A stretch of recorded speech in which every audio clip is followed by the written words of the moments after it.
wabarakatuh. Bagaimana kabarnya anak soleh dan soleha pada hari ini? Insya Allah semua dalam keadaan sehat selalu ya. Perkenalkan, nama Ustazah Rani Ayuni. Insya Allah Ustazah akan mengajar tematik di kelas 6. Nah, sebelum kita memulai pembelajaran pada hari ini, alangkah baiknya kita berdoa terlebih dahulu. Bismillahirrahmanirrahim. Rabbi zidni ilma warzuqni fahma. Bismillahirrahmanirrahim, anak soleh dan soleha. Tujuan pembelajaran kita kali ini yaitu setelah kalian menonton video, kalian dapat menjelaskan bentuk kerjasama Indonesia dalam lingkup ASEAN dengan benar. Kemudian, kalian dapat menjelaskan manfaat sumber alternatif energi listrik dengan tepat dan menjelaskan prinsip kerja sel surya sebagai sumber alternatif energi listrik yang sistematis. Nah, anak soleh dan soleha, hari ini kita akan belajar tentang sumber energi alternatif, sel surya, serta kerjasama ASEAN dalam lingkup politik dan keamanan ASEAN, ekonomi, dan fungsional. Di era globalisasi saat ini banyak memberikan dampak, baik itu dampak positif maupun dampak negatif bagi negara kita. Nah, bagaimana ya cara melindungi negara kita dari dampak negatif globalisasi ya? Nah, cara untuk melindungi negara kita terhadap dampak negatif globalisasi, maka negara kita perlu melakukan kerjasama dengan negara lain. Dari kerjasama tersebut, diharapkan Indonesia dapat terlindungi dari dampak negatif. Kerjasama antar negara ialah di mana terjalin hubungan antara satu negara dengan negara lain melalui kesepakatan untuk mencapai suatu tujuan. Bentuk kerjasamanya bisa bermacam-macam, misal kerjasama ekonomi, kerjasama perdagangan, budaya, dan lain-lain. Kemudian, berdasarkan jumlah negara yang melakukan kerjasama, maka kerjasama itu dapat dibedakan menjadi dua macam, yaitu kerjasama bilateral dan kerjasama multilateral. Kalian harus bisa membedakan ya antara bilateral dengan multilateral. Perbedaannya apa? Nah, perbedaannya kalau kerjasama bilateral merupakan kerjasama yang melibatkan dua negara. Contohnya, kerjasama Indonesia dengan Malaysia dalam bidang ketenagakerjaan. Kemudian, kalau kerjasama multilateral, yaitu kerjasama yang dilakukan oleh banyak negara. Nah, dalam lingkup kerjasama multilateral itu dibedakan lagi menjadi dua. Yang pertama ada regional dan yang kedua internasional. Regional yaitu kerjasama beberapa negara dalam satu kawasan. Contohnya, Masyarakat Ekonomi Eropa, ASEAN Free Trade Area, dan Asia Pacific Economic Cooperation. Sedangkan internasional yaitu kerjasama negara-negara di dunia dan tidak terbatas dalam satu kawasan. Contohnya IMF, ILO, dan OPEC. Nah, kalau kerjasama ASEAN itu termasuk salah satu contoh regional apa internasional ya? Ya, benar sekali. ASEAN termasuk salah satu contoh kerjasama regional negara-negara yang terletak di Asia Tenggara. Berarti dalam satu kawasan ya. Indonesia ikut serta dalam kerjasama ASEAN ini bertujuan untuk membangun hubungan internasional dengan negara-negara yang ada di kawasan Asia Tenggara. Tujuan dari kerjasama ASEAN terbagi menjadi dua. Yang pertama, mempercepat pertumbuhan ekonomi, kemajuan sosial, dan perkembangan budaya di kawasan. Yang kedua, mempromosikan perdamaian dan stabilitas regional melalui penghormatan terhadap keadilan dan supremasi hukum dalam hubungan antara negara-negara di kawasan dan kepatuhan terhadap prinsip-prinsip Piagam Perserikatan Bangsa-Bangsa. Nah, di sini Ustazah akan menyampaikan contoh kerjasama Indonesia dengan negara ASEAN. Yang pertama ada kerjasama politik dan keamanan ASEAN. Yang kedua ada kerjasama ekonomi ASEAN. Dan yang ketiga ada kerjasama fungsional ASEAN. Oke, kita bahas satu persatu. Yang pertama kita bahas tentang kerjasama politik dan keamanan ASEAN. Nah, kerjasama politik dan keamanan ASEAN ini memiliki tujuan. Tujuannya apa ya? Tujuannya untuk menciptakan keamanan, stabilitas, dan perdamaian, khususnya di kawasan dan umumnya di dunia. Kerjasama ini menggunakan instrumen politik seperti kawasan damai, bebas, dan netral, traktat persahabatan dan kerjasama, dan kawasan bebas senjata nuklir di Asia Tenggara. Nah, selain itu juga ada forum kerjasamanya yang biasa disebut dengan ASEAN Regional Forum atau ARF. Nah, berikut beberapa kerjasama politik dan keamanan. Yang pertama ada Traktat Bantuan Hukum Timbal Balik di bidang pidana. Yang kedua ada Konvensi ASEAN tentang Pemberantasan Terorisme. Yang ketiga ada Pertemuan Para Menteri Pertahanan. Yang keempat, penyelesaian sengketa Laut Cina Selatan. Yang kelima, kerjasama pemberantasan kejahatan lintas negara yang mencakup pemberantasan terorisme, perdagangan obat terlarang, pencucian uang, penyelundupan, dan perdagangan senjata ringan dan manusia, bajak laut, kejahatan internet, dan kejahatan ekonomi internasional. Yang keenam, kerjasama di bidang hukum, bidang imigrasi dan kekonsuleran, serta kelembagaan antar parlemen. Selanjutnya, pembahasan terkait dengan kerjasama ekonomi ASEAN. Tujuan kerjasama ini untuk menghilangkan hambatan-hambatan ekonomi.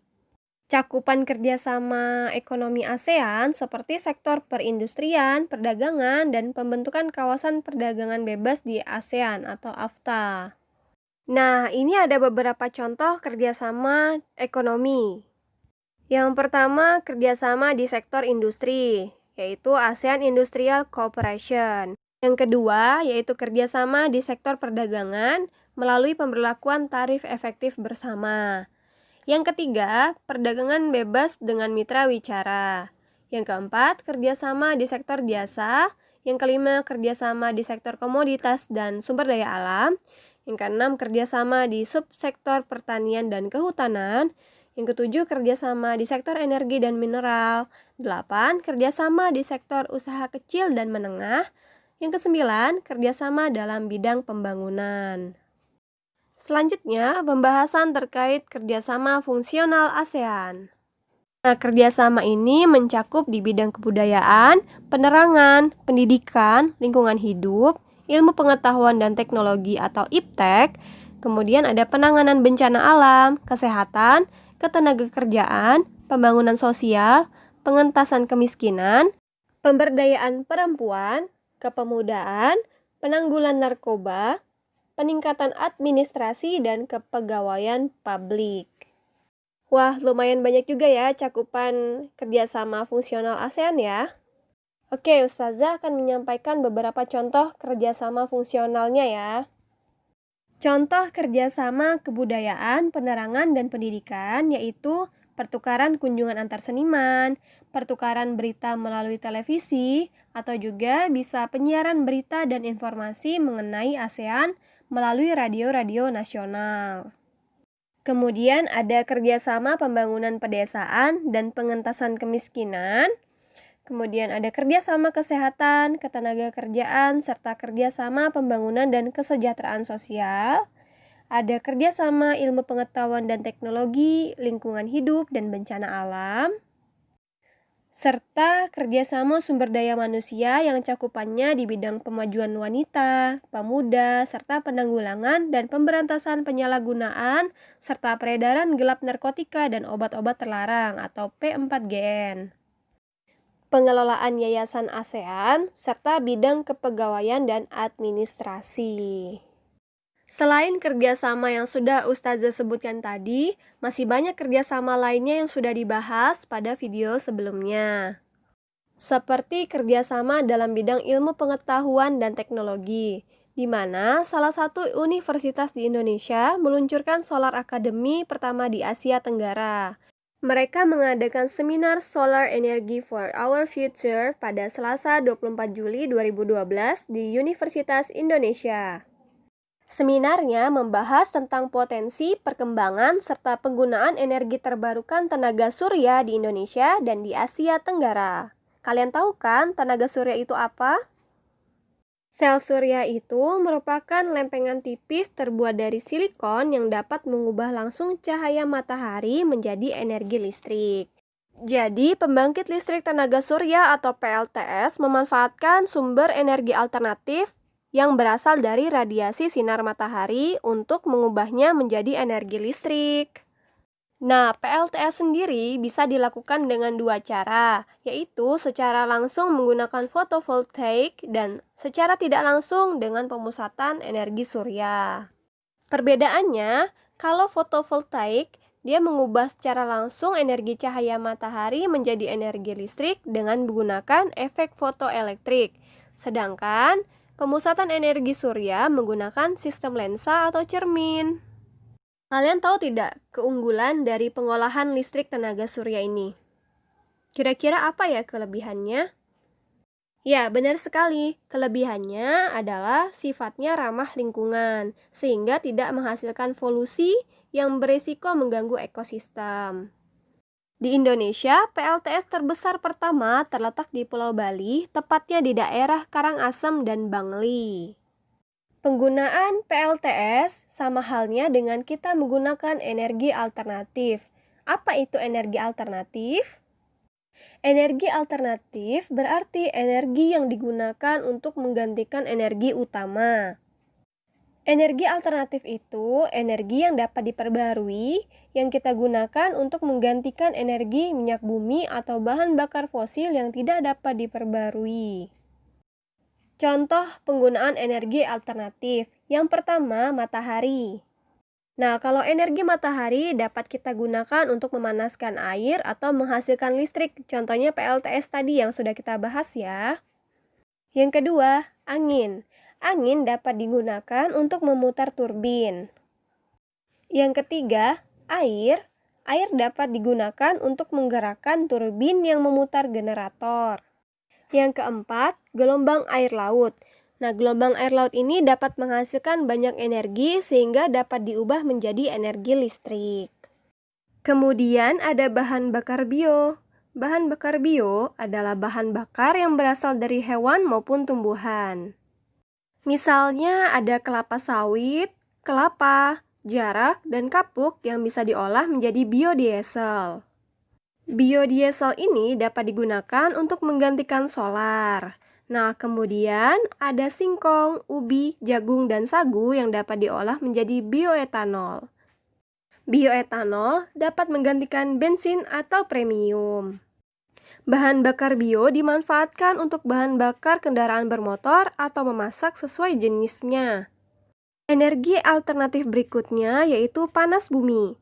Aliran uap panas bisa dimanfaatkan untuk menggerakkan turbin yang akan memutar generator sehingga bisa menghasilkan energi listrik.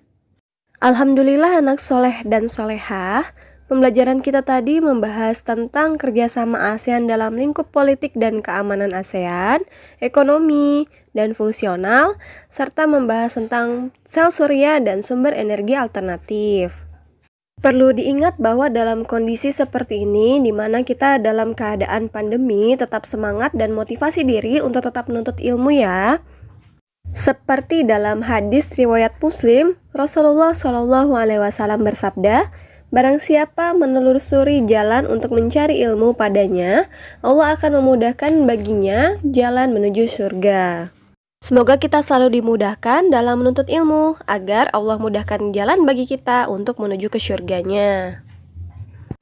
Marilah kita akhiri pembelajaran kita pada hari ini dengan bersama-sama mengucapkan hamdalah, alhamdulillahirrabbilalamin, dan doa kafaratul majelis. Subhanakallahumma wa bihamdika, asyhadu an la ilaha illa anta, astaghfiruka wa atubu ilaik. Assalamualaikum warahmatullahi wabarakatuh.